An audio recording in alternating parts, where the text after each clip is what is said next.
Okay, I think we're ready to start. Welcome everybody again. My name is Casey Smith. I am the program chair of liberal arts at the Delaware College of Art and Design, and I'm coming to you from Wilmington, Delaware today. I'm so pleased and happy to be here. I'm going to quickly introduce Halsey Berryman, and then I'm going to have a couple words before we really dive into to Halsey's work. So Halsey Berryman, please introduce yourself. Hi, I just want a quick thank you to the Phillips Collection for having me and Casey for joining us today. This project was super fun and a really just amazing exercise. And I'm excited to share my process and how all this went down and some of my work. So thank you for coming. Thanks, Halsey. So we're going to spend about the next hour together. Might be a little bit shorter or a minute longer, but that doesn't really matter much. And again, we really want to thank everybody. I know that we have someone from Germany here. We got people from California. We have people from all over. So it's really wonderful for you to come out and celebrate and to be able to via Zoom, which is really handy for these kinds of talks. Okay, before we get started, of course, like Halsey said, big thanks to the Phillips and to Nehemiah and to other staff members and curators there for inviting Halsey to this project and the whole Our Logo Reimagined project. Halsey is the 12th artist designer to go through this. And so if you look on the website, it's super easy to find. And the talks are really, really engaging. So great content from the Phillips. And thanks again, everybody at the Phillips. A couple other things. Yes, there will be an opportunity for you to ask questions, and we want you to ask questions. And so you'll see down on the bottom, there's a chat function and also a Q&A. And so in the chat, you can put stuff like that's more commentary, I don't know. But if you have a great question, or any kind of question, put it in the Q&A, and we're going to kind of open that up in the last 15 or so minutes. We're just going to play it by ear. This, by the way, is going to be an informal talk. Nothing is scripted. Halsey and I went through her slides the other day and just really had a blast, you know, kind of thinking about her progress and her trajectory as an artist. I met Halsey when I was a professor at the Corcoran College of Art in DC. And Halsey was part of this class, the class of 2014, that like you never know quite why or how, but some classes just really sing. And Halsey was part of this class. And Halsey, I might be wrong about this, but I don't think I had you as formally as a student until that final year when I taught the last semester. The last semester of the final year. I taught a course that was called Poetics Off the Page. It's a poetry class, but it's not what you think of when you think of poetry. It's not words on a page or in a journal. It's kind of like poetry facing outward. So we dealt with visual poetry, video poetry, sound poetry, performance poetry, all kinds of weirdo poetry. We did some printmaking, some democratic multiples. But Halsey, I'm going to ask you a quick question, because when we talked the other day, you know, I never put two and two together, but you said that class was kind of, I don't know, kind of a little jumpstart for you to kind of start thinking about language and language differently, really. Right. So I was developing my thesis, or really finishing up my BFA thesis at the Corcoran at the time.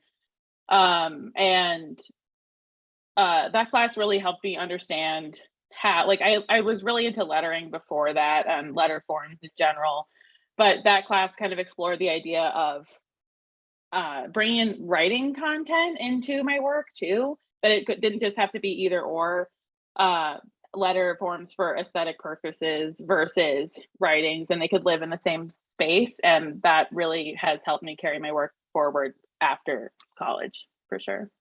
Yeah. Well, let's start banging through some of the slides. Are you ready? Yeah, let's go. All right. Oh, of course, this is not going to let me. It's not letting me change. Hold on a second. Oh, there we go. All right. Okay. Can you see that? Yes. Okay, cool.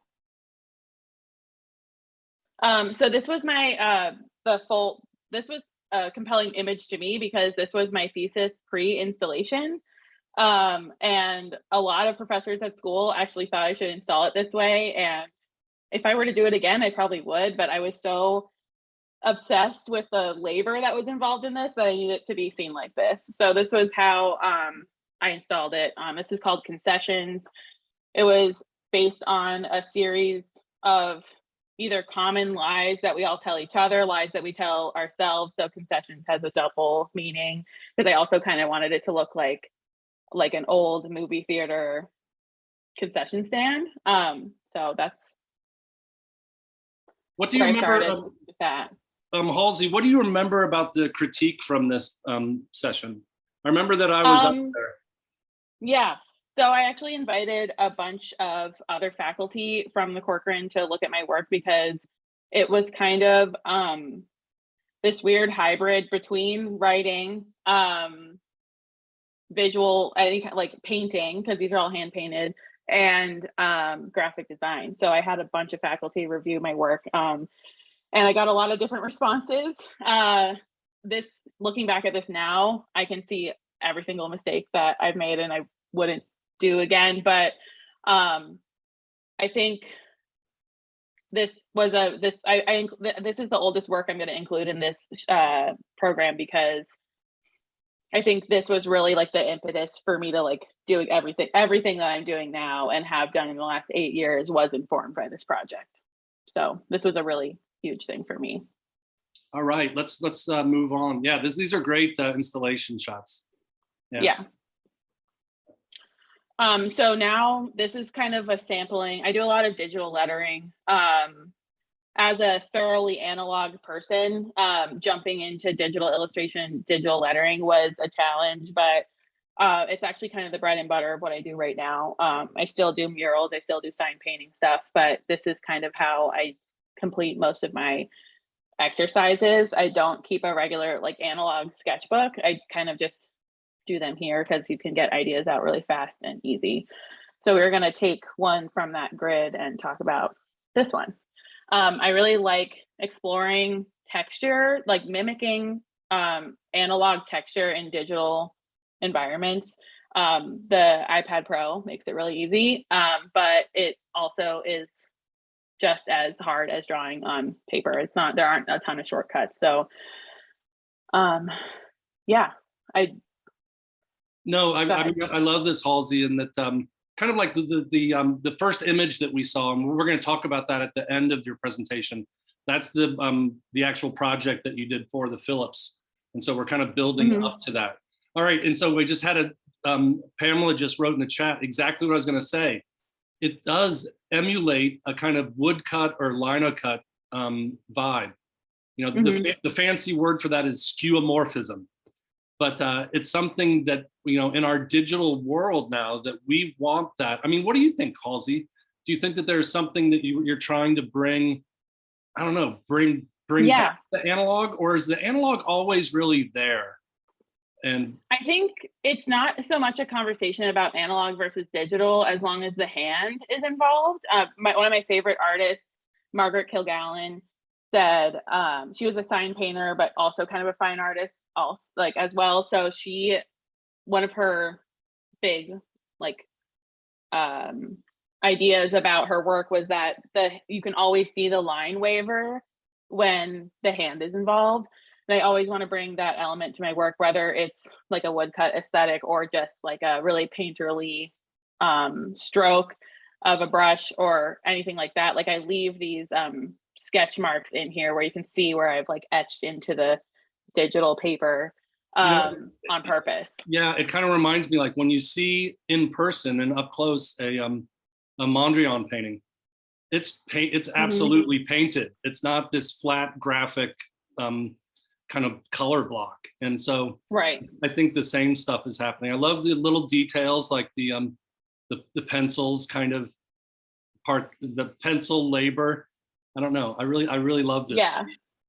Yeah. So here's another set. I do a lot of stuff related to current events, but I also do stuff just for fun. Like I really love the Talking Heads. So I was listening to the Talking Heads and illustrated one of their songs. So I have a variety of subject matter. That's the kind of the cool thing about letter forms is that you can kind of adapt that to almost anything.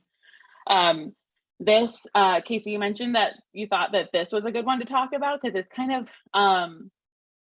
foreign to a lot of the other ones that I've done that are super designed, and there's like some might say over designed. And this was just one. It's a digital brush that I was experimenting with and building. So I just wanted to mimic calligraphic strokes as much as possible and make it look as handmade as possible, even though it is handmade, but it's also not. So Right. Well, you're really all about I don't know, improvisation and seeing what happens. I can't imagine that a lot of your stuff is deeply plotted out. You're kind of seeing where you go as you go there. Is that fair to say? definitely. I don't like, I'm not a planner at all in almost anything that I do. So I really like to just, I have a million sketches that are unfinished and whatever I feel like working. And because nothing is going to turn out great that I don't want to work on. So I always pick things that are interesting to me in the moment and just work through that process rather than, I know a lot of artists work where they make like miniatures of what they're going to make and they plan everything out to the last detail, but I kind of like to see what happens, and often that turns out in failure, but I think when it works it really does work. So Now, when we talked the other day, it was kind of fun to learn that we're both left-handers. We're both lefties, and you said that. I mean, I thought it was fascinating that said that you worked even with your lettering right to left often. But you yeah. can't do that with script like this, can you? Or can you? This is one of the few examples where I did work left to right because that's just the nature of the beast with this particular brush. But in anything that you see here, I'll sketch it out left to right and then kind of go back and fill it in right to left, even when I'm working in a digital format, because I'm so wounded by the whiteboard experience where I would just erase everything that I did, or my entire forearm would be covered in graphite. So I think that's just, now it's just incorporated into how I work, especially when I'm painting murals and stuff like that. So yeah, here's another piece that kind of, I think I just tried to pick some pieces that were really different from everything else. I really like, this one's from 2017, I think. All these pieces here are from, I think 2016 until now, until as recently as like February. So I was really interested in this one with like the negative space in the lettering. Yeah, I think because I come from a kind of an academic painting background prior to lettering, I'm still interested in those tropes. Halsey, is legibility always of paramount importance, or is it sometimes take second spot? You know, you're interested I think, in form and yeah, color and other things.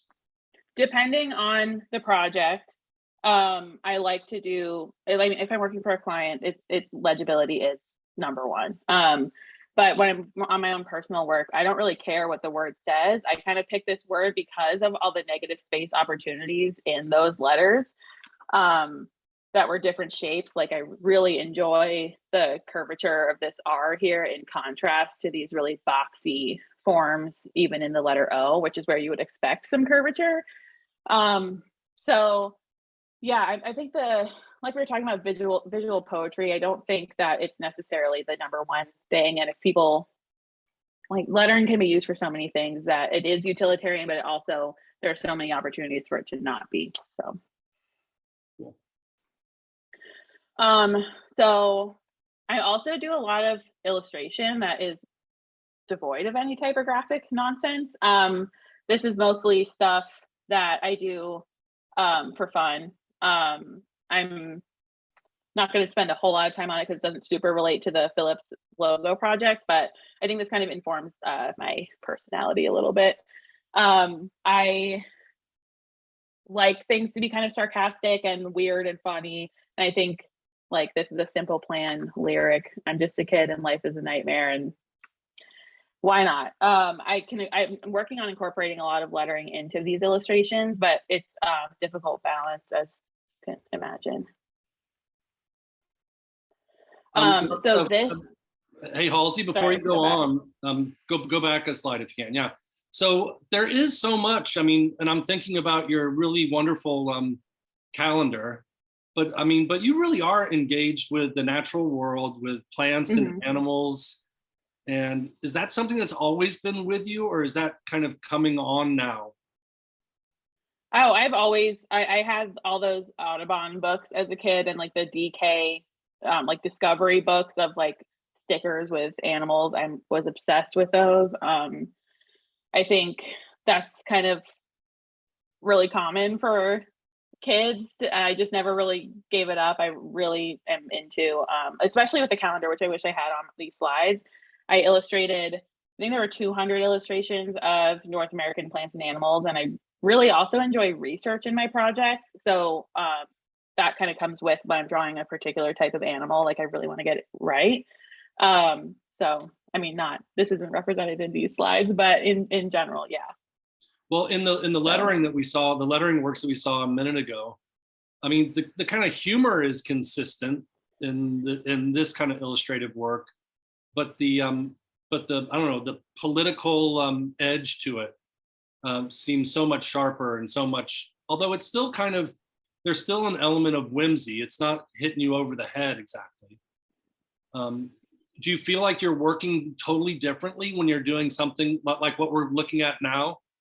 No, I think a lot of this is just, I feel like I can experiment a lot more with representational illustration. But it is kind of harder to get like the edge or the humor or the messaging across as easily. So it's both relaxing to me and a challenge. Like this flower on roller skates was purely for fun. But I don't know. I think it's a important part of my studio practice because it's exploration without as many boundaries as lettering presents. So yeah. So for my work, like my client work, here's a set of magazine spreads that I've done. These are all for Men's Journal. I just do these little typographic pieces for them to put in like the centerfold of their cover stories. Not my wheelhouse as far as subject matter, but it doesn't really matter. It's just, they're really fun projects to do. And that's kind of my bread and butter. Like I said, like digital lettering, as far as commercial work goes. Yeah, that's great. Let's see the golf stuff. Yeah. This was for Golf Digest. Again, not really my wheelhouse. They gave me these images to work with. They asked for a Y drop cap and then these phrases with these images. These are pretty straightforward projects. They can be really fun, like I said, and like I love working with publications because the art direction is always really clear and the assignment is really clear, and it's not the same amount of emotion that goes into my personal work, but the puzzle solving aspect of it is really interesting to me. Do you Halsey, do you have like, not like reference, but I mean, and I'm sure it's the wrong term. Antje can correct me, or you can, I don't know, but I'm going to call it bubble lettering or something like that.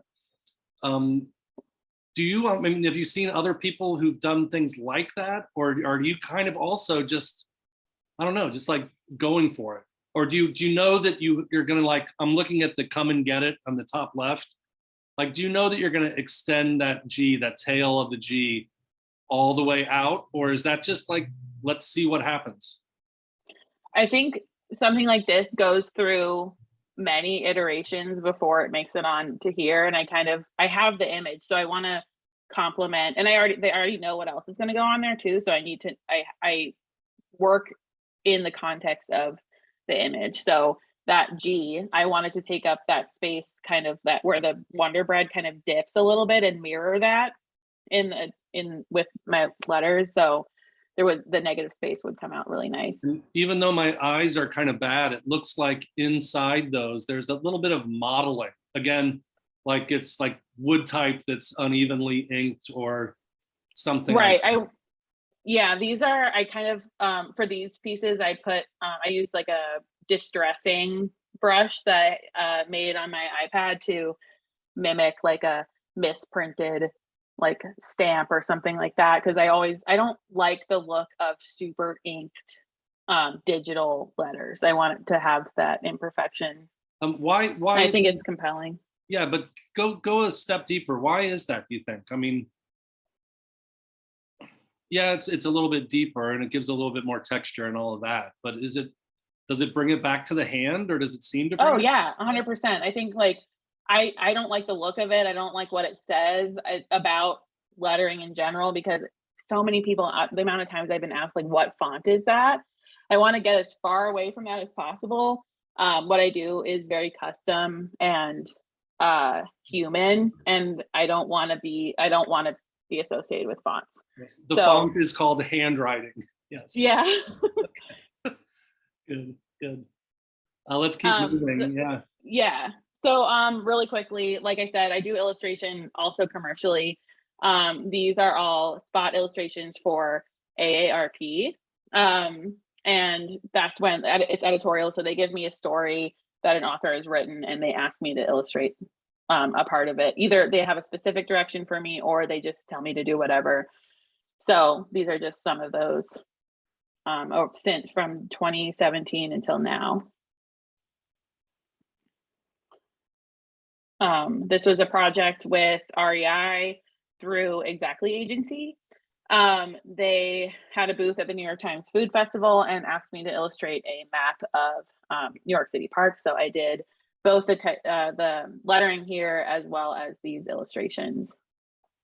One of the things that's so cool about this, Halsey, is that it kind of flips the traditional map on its head. Like, yes, it's a map, and yes, we can see, the boroughs of New York City and all that. But the key, is like, well, I'm not giving you the roads or the freeways or the bridges. I'm giving you the bike trails. I'm giving you walking distance from public transport. You have, spots for, green space. So can you speak a little bit about, and you have been already really, but about, and I don't want to get the words wrong. I don't want to say social action exactly, but this is kind of a political kind of take on how to make a map. Well, I can't take credit for a lot. Like, this was the art direction. The REI is really about like using green spaces especially in cities and stuff like that.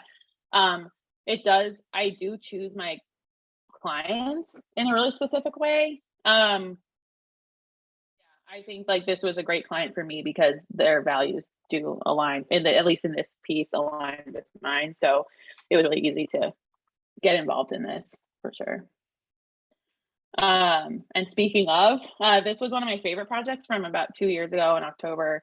I did a t-shirt that ran in the AOC campaign merch store. And that was a highlight for sure. Because it also was another example of me including illustrations and lettering in the same project. So it reminds me a little bit, Halsey, of the old I don't know, a lot of people who are too young won't remember the Richard Scarry children's books, but they're just like crammed with people and things, just jaw to jaw. And I didn't think about that until I saw it just now. And so is there like, do you remember children's books and children's illustrations? And is that come into play with your work? Definitely. Maurice Sendak, Where's Waldo? I mean, huge. I really like those it's not really illustration, but I really like those I Spy books as a kid, where there's like these photographs of images, like the photographs of all this stuff, and they want you to find like little tiny things in there. And also Highlights magazine, where you have to find an image and a drawing. So I don't work in a ton of detail all the time, but I do enjoy it. This was the biggest mural I've ever done. This was a 90-foot mural in Bloomington, Indiana. I lived there for a year during the beginning of the pandemic. My wife's a professor, taught anthropology at IU, and I was really bored, out of work, beginning of the pandemic, and I wanted to donate this mural to the community because I also knew that I was leaving. So this is about 90 feet wide by 12 feet tall. This is on the back of Cardinal Spirits in Bloomington. They're a distillery that was donating hand sanitizer to the community during the pandemic, beginning of the pandemic. And I got some volunteers, I did some fundraising, and I got all of my materials donated and spent about 3 weeks on this thing. I had these t-shirts made and sold them to offset the cost of the paint, and then the remainder of the profits were donated to the LGBTQ bail fund. And this is a little bit of the process. So the picture on the left, that's the drawing I did in my iPad that after the initial design approval with Cardinal Spirits and all that stuff, I made this file to project onto the wall with an overhead projector, like the ones with the transparencies. I don't like digital projectors because you have to wake them up all the time and they don't always work. But this, you just need an extension cord and a 20-year-old light bulb and it'll work. So yeah, this is just to show the scale of the thing. It looks pretty small from far away, but I got to get on a scissor lift, and I also got that donated, so that was great. And the messaging was really important. I wanted to leave kind of a love letter to Bloomington, also love letter to just the general vibe of the beginning of the pandemic, where people were buying groceries for each other and asking each other if they needed help and all that stuff, a lot of mutual aid. So I wanted to be a part of that as well. Okay. Halsey, we're going to try to get you up to Wilmington to work on a mural project. Yeah, I would love that. I love doing murals. That would be great. Okay, sorry, I want to I feel like I'm spending too much time on each thing. Okay, this is 36 Days of Type. Some of you guys might know that on Instagram, there's a designer out of Barcelona that does these challenges once a year called 36 Days of Type, where they'll set a date to start, and you have to post a letter a day for 36 days. It's all the numbers and all the letters. So this was my edition for 2021, where I chose a research topic for each letter relating to 36 Days of Type for a better world. So I thought of things that would make the world a better place, and I researched them, and all my captions were really long, probably too long for people to read, but really long. And this kind of goes with a lot of my other work. I think that it was these pieces. I learned a lot from making these, and I think they look kind of cool like that. Okay, this was a 1962 Airstream trailer turned coffee cart that's currently in Silver Spring, around Long Branch, and it was named Best of Bethesda's 2022 Prettiest Food Truck. So that was really cool.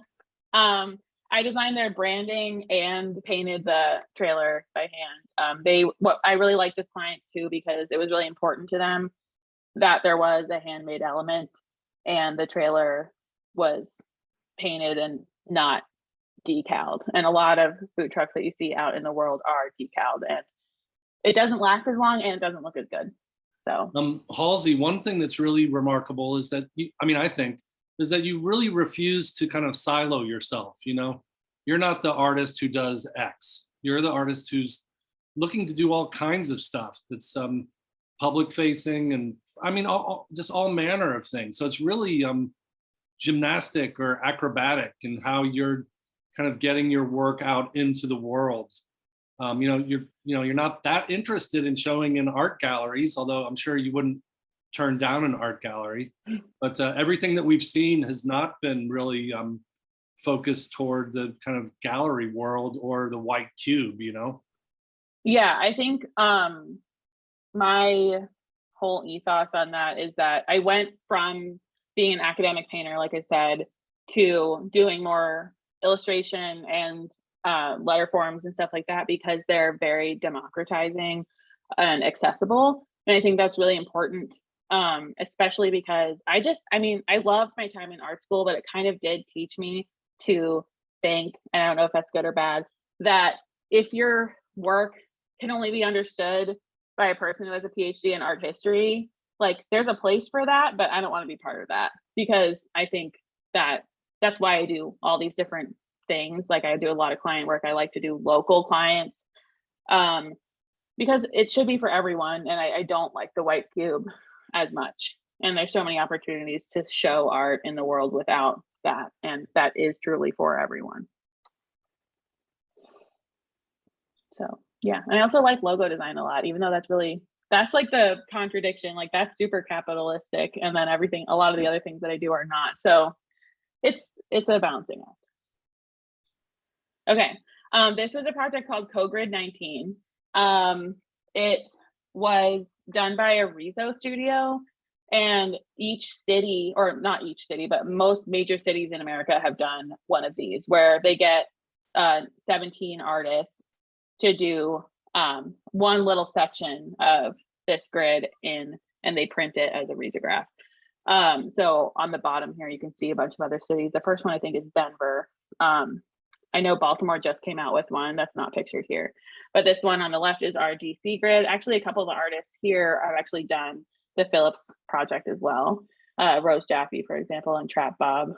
So my piece is the bottom right of this, and I'll show you a little bit more. And the assignment was to, it was really open, which can be really intimidating and also really liberating.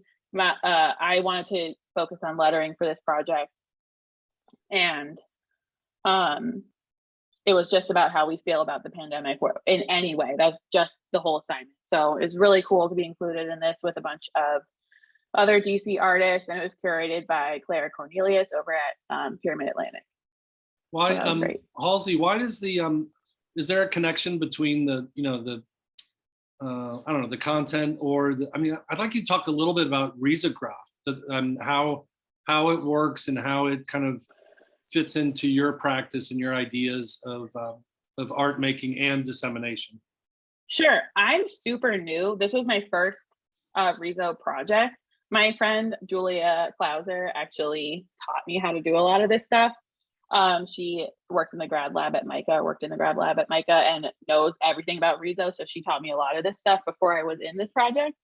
But it's kind of like, and who's an expert in Riso, I'm new, so if I make a mistake, I'm sorry.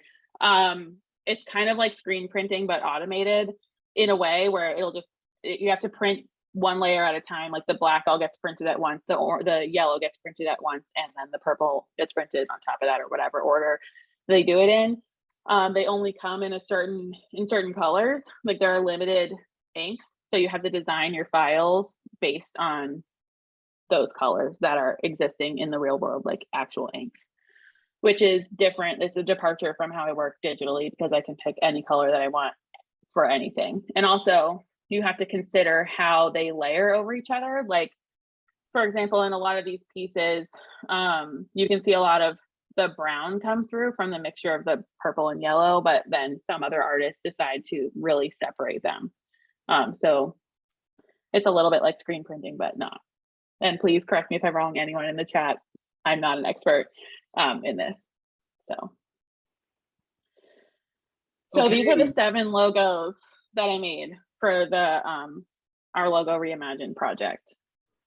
And my main thought behind this was I wanted to keep the 100 really still, which is why I made it into a GIF or GIF, however you say it. And I thought about what 100 years means and how that translates in and out of the white cube. So I chose a couple different lettering styles to use. I'll go to the next one so I can point them out specifically. The second row on the left, like it was kind of like zigzag rolling papers, like vaudeville, that kind of thing. And it's funny because that's my least favorite, and that has gotten the most response, which is kind of typical of, I think a lot of artists can identify with that. And then my personal favorite is the top right, which is the least legible. So I can go through and identify like different influences for each one, but basically I just wanted to collect different kind of historical artifacts and kind of smash them together in different parts of these pieces. The top center definitely has kind of a, I don't know, like a Jetsons vibe. Yeah. Yeah. I kind of wanted to, for that one, my inspiration was mid-century modern furniture, which is literally the same thing as the Jetsons. So yeah, I really wanted to use a lot of texture in all of these, except for the bottom one. I wanted the color to kind of communicate the light and dark the most, but in all the other ones, if you notice, they're very textural pieces. Let's talk a little bit about the two on the right. Those are the two that we talked about the other day. Yeah. The two that you kind of feel are the most compelling. Right. The top right one, it actually started out as all these letters were squares and I carved into them like subtractively, like you would a woodcut. So it's interesting that someone said that about my previous work, because I really do like to work subtractively, especially with letters, and see how little information I can put into a letter form and still have it be semi-legible. So that was this project, and then for this piece. And I really liked that actually the risograph kind of informed this as well, because like the way it layers is kind of akin to screen printing and stuff like that. And then with this, the one right directly below that, I was really interested in strong vertical lines and Escher's impossible objects.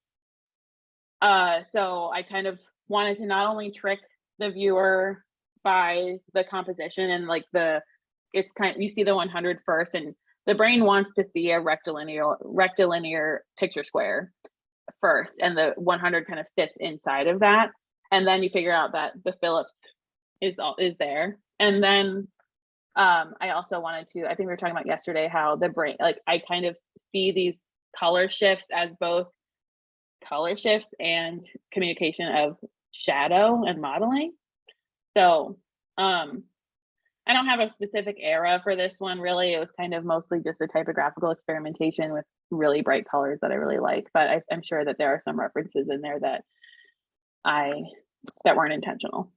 Well, there probably couldn't be a more obvious comment for me to say that you're really interested in bright and vibrant color, because that's something that courses through every bit of your work. I guess the only example is the one kind of the calligraphy word that was just done in the black brush, which was, markedly different than everything else that we've seen today. Right. Yeah, that's been consistent throughout every stage of my artistic career, like including like middle school, high school. Like I was obsessed with flare pens. I took all my notes in like about 100 different color flare pens. Yeah, that's just, I don't think that's going to go away. I like doing graphite drawings still. I always start out with that when I'm doing illustration, just black and white, but it never ends up like that. So, well, I know that I speak for many people back in, in DC, Baltimore, East Coast area, that we're so excited that you're coming back from the wild. You've spent some years out in the Midwest, first in Bloomington, which wasn't bad, but in Wichita. And so coming back, I think, what are your, I don't know, this sounds like such a strange question, but you're kind of turning over something new in a certain way, even though you work digitally and you can work wherever you've got a good internet connection pretty much. Yeah. But what does it signify, or what are you thinking about, like moving back home kind of? And is that going to open up new channels or new opportunities or anything like that? I think it will mostly reopen things. I really had to pivot my career or my studio practice in general, as far as like commercial stuff, to digital remote things over the last 2.5 years. And I've been back and forth. Like I did the Flower Coffee trailer this year in DC. So I've traveled, I've kept all my clients, I've kept all my relationships in the area. So I think I won't have to turn down as many projects anymore. And hopefully I can just get back into the scene and reacquaint myself with everything that's going on. And it's really exciting for sure. And this could not have happened at a better time. Yeah, yeah. Even though this is certainly not a commercial or anything like that. And I guess people can get in touch with you through your Instagram or your, yes, right there, New Columbia Signs. Because I think a lot of people might be interested in learning more about your work, or even, it's important to buy work from living artists. I agree. And a great thing about, for you being a printmaker, and like I collect letterpress prints, and you can collect prints for under $100, generally speaking, and wonderful, amazing things. And so that's cool. Hey, can you talk a little bit about New Columbia Signs? Well, I kind of pivoted away from that because I started out as a freelancer doing like exclusively sign painting. I started out lettering actually freshman year at the Corcoran when I got a job at Trader Joe's. I was doing their chalkboards for about 8 years, like during college and then after college on the side. And so saw myself as someone that was going to just do sign painting only. And then I learned a lot about the digital world and learned about illustration. Give us a little behind the scenes. What's it like to be the sign person at Trader Joe's? I mean, you must have been called on for really, like, I got to think of something clever or funny. I just can't do the same old banana. Oh yeah, I made up a lot of puns about produce. That was kind of my job. And then I also made a huge produce out of foam core or chalkboard. It wasn't just, and like little signs, like everything in the stores that you see, or at least used to be, I don't know how it works anymore, is hand done by a person that works there. So back in the day, that's all I did. Did you ever do any like subversive stuff, like try to sneak stuff in? I think, yeah, I did. I mean, we all know of the George Washington in the like Tommy Bahama shirt. Like that's kind of, the corporate was really not into edgier stuff. I got in trouble a lot, but that's okay. I don't want to, please don't like sue me, Trader Joe's. I didn't do anything wrong. We're moving into the final part of the presentation. Halsey, you've been brilliant. If you're listening and if you have a question, you can drop it in the Q&A. I'm going to open that up in a second. And I hope I can give your question, I hope I can voice it the right way. Oh yeah, okay. All right, and Halsey, are you looking at these questions too? I can. Yeah, okay. Yeah, I see them. Cool. I don't know. We can maybe start at the you top. Can pick. Yeah, I'll start at the top with a question from our old, our colleague from the Corcoran way back in the day, Dr. Pamela Lawton. And she's asking about, and Pam is asking about, like when you're doing your hand lettering, like how much reference do you use for, like what happened before, like other people who, either other typographers, even though you were really careful to say like, I'm not drawing type, I'm drawing hand, which is different, of course. But right. Is it always really kind of intuitive, or do you think of their different Halsey-esque styles that you kind of employ or morph, or is it just part of your repertoire that you've got these, I don't know, endlessly configurable and changeable ways of making letter forms? I'm definitely always looking at stuff. Like I would just look over on my desk and I was like, "What? This is a book." I don't use the internet a ton for references because I really like the hand object. Like I like the book. So this is just a reference book of old typography and old like woodcuts and all that kind of stuff. Like that. Like that's a good example of something that I would look at for a reference. And that's just sitting there. So I always have references. I'm always looking at stuff. I'm always looking at letters out in the world, out in the wild too. Like Wichita's great for ghost signs. Ghost signs are like old signs, like for like a Coca-Cola sign that's like 100 years old and it's really weathered. There's a lot of type and hand painted signs and stuff like that out in the wild that I look at. But I typically try to avoid looking at fonts specifically. Like anything that has a handmade element to it, I think is a good reference. Well, this is kind of a related question from Brenda Roddy, and she asks, like, when you're making your work, do you think about, output? Like, do you think when you make it differently if you think someone is going to have it on a piece of paper or in a book or a magazine, or if it's just going to be on a screen or digitally reproduced? Is there a difference in the way you make it and the way you think about it? I think that, like, for example, with the magazine stuff, I definitely consider what the end result, like the aura of the actual three-dimensional object is going to be, holding it, the scale of it, the texture of the digital lettering as it compares to like the glossy paper on a magazine. As far as some other stuff, like the illustrations that I make for prints, I definitely consider the end result of it being physical. But a lot of the stuff that I make that I post on Instagram, for example, I don't really consider that because it's on a screen. I guess the only thing I consider about that is, like, are you going to be able to really interpret the whole image on like a phone, I guess. So I guess, yeah, actually I do consider it every time, now that I've gone through all these examples. Okay, cool. We have a question from Robin Stolk, and I think this might be one of the first slides that we saw. And he says, what did that red lettering say or represent? Yeah. It says rebellion. And again, I didn't choose the word. I think the word informed my color palette, but it didn't inform much else about it. But then I guess if you look into it after 5 years, I mean, rebellion, like the letter forms kind of reminded me of like the Old West. So that kind of has something to do with it as well. Like, you can interpret things in hindsight like totally differently than how I intended on making it then.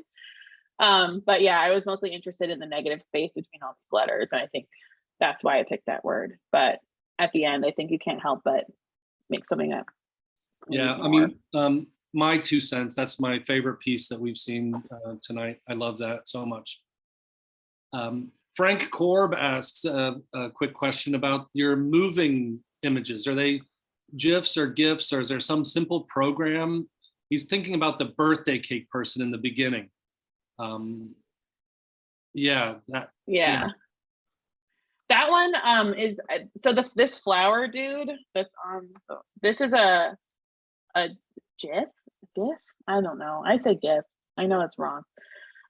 But for almost everything that you see that's digital here, I use an app called Procreate that is on the iPad Pro with an Apple Pencil. And they have the capability, you can do animations, you can do 3D rendering on a couple, like on 3D files.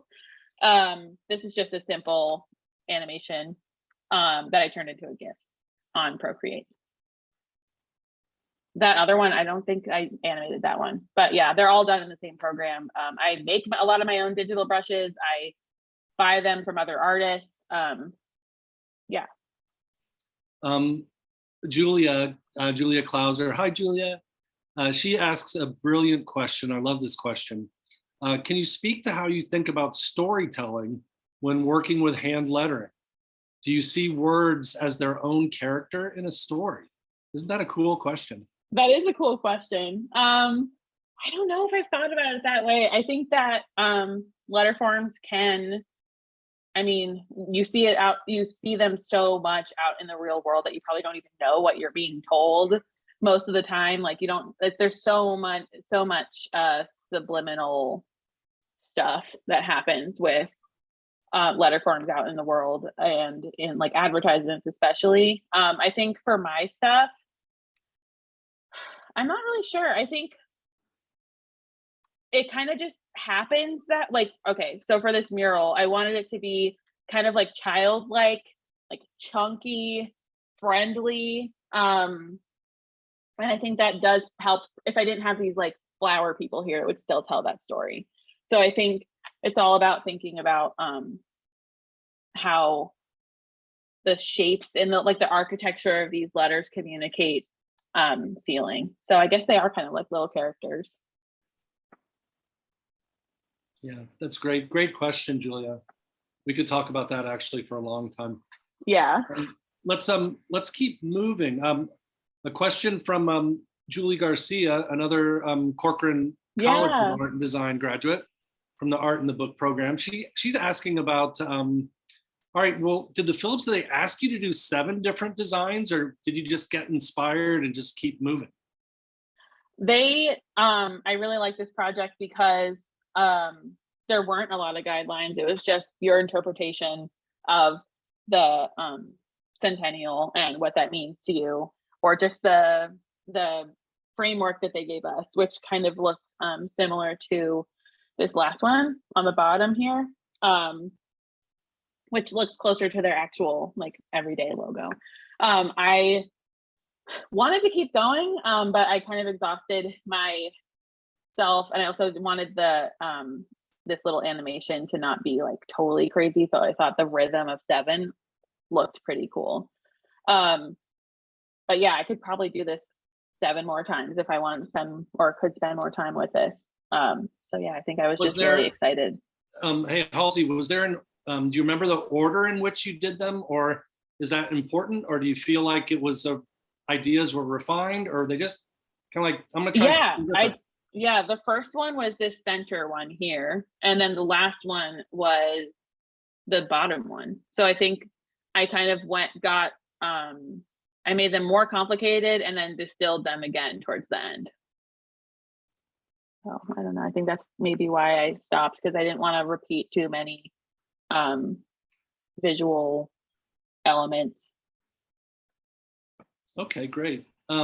Well, our wonderful mutual friend and mentor and teacher, Chikarchi from Germany, it's in the middle of the night and she's on this call. She asks, your color palettes are extraordinary, so distinct and complete. Do you develop them before you decide on letter forms, the other way around, or simultaneously? I kind of have an arsenal of colors that I really like. Like I love really obnoxious hot pink. So I kind of include that whenever that is appropriate, but every sketch that I start out is black and white. And I change things a lot as it's going. I think when I first started working on this middle one here, the lettering was that obnoxious hot pink, and I realized I had to change it, but they evolve over time, and I most of the time I keep multiple different colorways of each thing that I do, and I end up choosing one of those to send out into the world. Yeah. We have a great question from John and Karen McGuinn. They're out in San Francisco, and they ask about your work, like psychedelic posters of the 60s. And I would even extend that to even maybe some underground comics, you know, like Crumb or some other, you know, some kind of off-kilter comics. Has that influenced your work in a conscious or direct way, or do you think it's just part of the water that you swim in? Totally. I was obsessed with Jimi Hendrix as a teenager. My brother was learning guitar, and like that, a lot of that was in his repertoire. So I was, yeah, I'm really interested in those color palettes also, not only the letter forms, but the color palettes too. The like green, lime green and orange is really cool. I use that a lot. And also the subtractive way of lettering, like in this top right version of my logo, is really similar to how those posters are done. So yeah. Definitely. Well, and also the challenge to, well, the challenge to legibility, and it's like, well, it's not, who was it? You know, Beatrice Ward, The Crystal Goblet, you know, like the best typography and the best lettering should be invisible. And, you know, what your work and the work of the artists in the psychedelic era, and certainly all those wonderful artists with the posters and underground comics, they're like, no, not really. You know, we don't, you know, we're not in service to language in that way, that we want to assert ourselves as artists and designers, and letter forms are images. You know, we see letters, we don't only read letters. They're part of our everyday life. That's one of the things I so much adore about your work, Halsey, is that you kind of remind us that that, you know, language isn't just for books and magazines and newspapers and websites. It's everywhere. It's we wear it on us. It faces out into society. and it's direct in that way. And again, I mean, what you said about the democratic impulses behind your work, I think is so crucial. And I think it's so important, especially for young artists, to understand, I don't know, kind of how that works. Yeah, I really like just the way, like, I hate social media, but I also love it in the way where, like, that's also a democratizing factor of art as well. So I think that's, yeah, a really good thing for a lot of people to be doing. Well, Halsey, I'm going to let you have the last word. We're right up against the hour. It's been so Awesome. much fun to talk with you and Yeah, to catch up with friends in the chat and in the questions. definitely. Thank you so I much just want, for, but before, I'm going to have you say goodbye, Halsey. oh gosh. But thank you, Nehemiah. Thank you, everybody at the Phillips. Thanks for all of you who tuned in on your Thursday afternoon, or if you're in Germany, your Thursday early morning. Thanks so much. It was really, really wonderful. So Halsey, take it away. Thank you, Casey, for being part of this. Thank you, Nehemiah. Thank you, everyone that came. Wow, so nice of all of you. A really good time talking with everybody, and thanks for your questions. And wow, thank you. All right. Peace, everybody.